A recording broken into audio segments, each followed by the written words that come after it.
comes to mind when you think about fire? What about campfires or fireworks or maybe forest fires or house fires or even those red fire trucks we used to play with as little kids? For some reason, people are fascinated with fire. And when I say people, what I really mean is teenage guys, right? I mean, what is it about fire that makes it so intriguing? What makes people want to experiment with it? I mean, why do we all have a little inward pyromaniac in all of us? I remember the first time I played with fire. I was 9 years old and was supposed to be cleaning the kitchen. My mother specifically asked me to get the clutter off the counters and put it in its designated drawers. And it was in one of those drawers that I found a book of matches, and I tore off one of the matches, tried to create a spark. It took me about 10 tries before I figured it out, but eventually I created fire. I was so excited about my newly lit match. In fact, I found a notepad, had the brilliant idea to light the notepad on fire. In hindsight, I realized how stupid that was, but I was 9 years old, and I had a lit match in my hand. Logic and consequence at that point don't really take priority. So I lit the corner of the notepad on fire, and it was amazing. But the fire quickly spread more than I thought, and I got to be honest, I panicked. The heat of the fire was starting to burn my hand, so naturally, I dropped the fiery notepad on the carpet, and now, good news, the notepad and the carpet were both on fire. No bueno, not good. My mother ran in, yelling and screaming at the top of her lungs. She grabbed a pitcher of water, and she put the fire out. She, however, was not impressed with my new fire-creating skills. In fact, that day I learned a very valuable lesson. Fire is powerful. It spreads quickly, and it can cause a lot of damage. In fact, fire is one of the greatest discoveries for mankind. If it weren't for fire, our ancestors wouldn't have been able to cook food or enjoy warmth or stay safe. It was a complete game changer for the survival of humans. But like I learned the hard way, it can also be very dangerous. Listen to these stats. 2012, there were 1,375,000 fires reported in the United States. These fires caused 2,855 deaths and over 16,000 injuries, and get this, over $12 billion in property damage. Crazy, right? And all of these fires started with just one spark, with a lit match, with an ember that hadn't quite burned out, with something small that ultimately got big enough to cause a major problem. In a lot of ways, our words, the words that you and I say to each other, the words that we say about people, the words that we text to each other, they can be like a fire. Sometimes we say something small, something that doesn't seem like a big deal. And then before we know it, one word, one conversation, one tiny insult becomes much larger and more powerful than we ever planned. Maybe you've seen someone use careless words about another student, which led to crazy rumors or terrible gossip or nasty social media wars or inappropriate name-calling, made up hateful hashtags. All of a sudden, there's a victim who maybe was continually bullied both on and offline. Maybe you said something about your friend's Instagram picture, and by the end of the day, your friend was giving you the silent treatment because she heard what you said. Maybe you tried out for the football team and the coach told you that you just don't have what it takes to be the kind of football player that he's looking for. And months later, you still hear those words in your head every time you go to a game or see the other guy's uniform on game day. Maybe you overheard your parents talking one night and your dad said something about how he just wasn't happy anymore. And now every time they disagree about something, you recall the conversation and wonder if your parents are headed for divorce. Maybe you're the one who got hurt. Maybe you were the one who did the hurting. But at some point, we've all seen how powerful words can be. Maybe you said or heard words that didn't seem like a big deal at the time, but eventually they caused way more damage emotionally and relationally than you ever thought possible. Why is that? What is it about words that make them so powerful? Are they really that big of a deal? Or are the people who are hurt by them, just overly sensitive. Maybe these people just need thicker skin, or they shouldn't take everything so seriously. Or maybe the people saying the hurtful things are just mean people who want to hurt others. That's why they say what they say when they say it, because they're just trying to make other people feel miserable. Either way, we can't deny the fact that words have impact. They stick around. And when we aren't careful, they can get out of control like a fire. The question is, can we do anything about it? If so, what? We're going to start by going to a book in the New Testament, the book of James. This book is an interesting book because it's actually a letter written by the brother of Jesus. James was not a disciple. He was not a follower of Jesus originally. He doubted just like you would doubt if it were your brother saying he was the Son of God.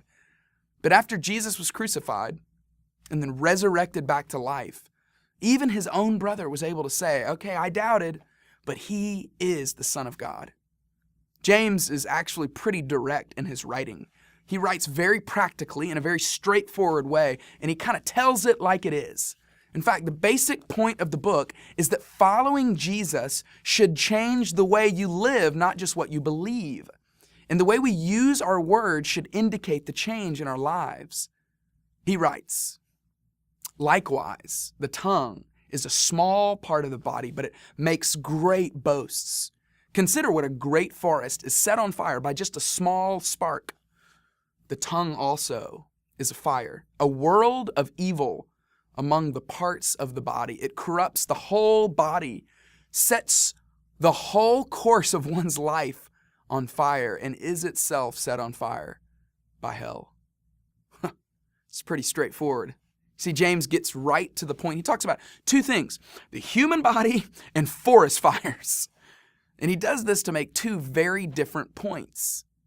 One of the most insignificant, one of the smallest parts of the body can be the most destructive. James says the tongue is very small, but it's so important. What comes out of the mouth may seem inconsequential, but it's not. Words are highly powerful. And number two, the tongue is like fire. Here, James talks specifically about a forest fire. He says to think about how a small fire can set ablaze a whole forest when it grows out of hand. It can grow quickly. In fact, one of the biggest brush fires in history, I'm sure you're well aware of, happened in 1851. 12 people were actually, unfortunately, killed. But millions of acres of land were also destroyed, and over 1 million sheep died. How about that? That's a lot of sheep. The point is, there's a connection between an uncontrolled tongue and uncontrolled fires. An uncontrolled tongue means you're reckless with your words. You don't think things through. You don't consider the consequences. You don't necessarily set out to hurt people on purpose, but you also aren't making steps to not hurt them. Without controlling your words, it's so easy to fall into gossip, hurtful words, or even misleading statements. And it doesn't matter how small they are, they have the power to set the course of not just your day, but your life. In fact, think of it this way. Words have the force to set your life on a course. Let me say that again. Words have the force to set your life on a course. And while we often think we can control our words actually have the power to control us. You've heard the saying before, sticks and stones may break my bones, but words will never hurt me. I think we've proved that that really isn't the case. We've probably experienced the exact opposite. Whether they're said directly, indirectly, or even through social media, words do hurt. Words can hurt. Words have the force to set your life on a course. For both the one speaking and the one listening, they reveal something about the one who's talking, and they can stick around a long time with the person who's listening. And when words go bad, the course of our lives follows suit. So the problem isn't the power of social media. The problem isn't how other people are just too sensitive. The problem isn't that the people who say negative things are just mean people. No, the problem is in the power of our words, a power that directs our lives more than we realize. And it's the power of those words that lead to things like bullying, something that 6 out of 10 teenagers say they've been involved in, either as the bully or as the victim. Bullying starts with words, and words set lives on a course for both the bully and the one being bullied. Words don't just disappear into thin air. No, they actually stick around. You may not know this particular news story, but chances are you've heard stories like it. But back in 2010, a female freshman named Phoebe Prince attended a Massachusetts high school. She actually committed suicide because 6 students were taunting and cyberbullying her. Prosecutors charged the 6 classmates, saying that their bullying is what led Phoebe to commit suicide. They verbally bullied Phoebe for over 6 months, and she just couldn't take it anymore. That is the kind of power that the tongue has. So how do we control the power of our words? How do we influence our tongue instead of letting our tongue influence us? Well, first and simply, we start by just being aware. You've got to pay attention to how you use your words. Look back on your day. Look back on your week. Did you talk about other people behind their back? Did you spread untrue rumors about others? Did you say harsh and negative things about people? This week, I want you to just do something very simple. I want you to keep track of your words. At the end of every day, make a list of the positive words and the negative words that you said, at least as much of it as you can remember. And just try it for 7 days. Take 5 minutes and write down the positive words and the negative words that you can remember saying. Maybe you need to download a notepad app and just write it on your phone. Or you could go old school and just write it on a sheet of paper. However you want to record the words, it's really up to you. But whatever you do, pay attention to the positive and negative words that you use on a daily basis. And after 7 days, I want you to review your words and put them in one of 2 buckets. Positive bucket and a negative bucket. Review your positive and negative buckets and ask these questions. Which bucket has more words in it? Which words do you use most often? Maybe there are certain people who influence the words that you say. And then maybe ask the question, how aware are you when you're choosing the words to use? How can you remove some of the words from your negative bucket to add more to your positive bucket? I believe that when you answer these questions, you'll be more aware than you've ever been before.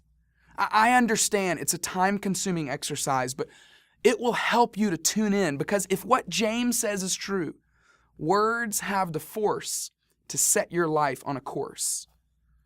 And we all have to learn not to be reckless with them. You have to make sure that the sparks of your words aren't catching fire and creating disasters that you can't control. So this week, as you go about your life and interact with your family and friends, or maybe at school with your teachers or your teammates, take note of the words that you're saying, and then determine the direction that they're taking you. Is it a direction that you want to be going? Keep paying attention.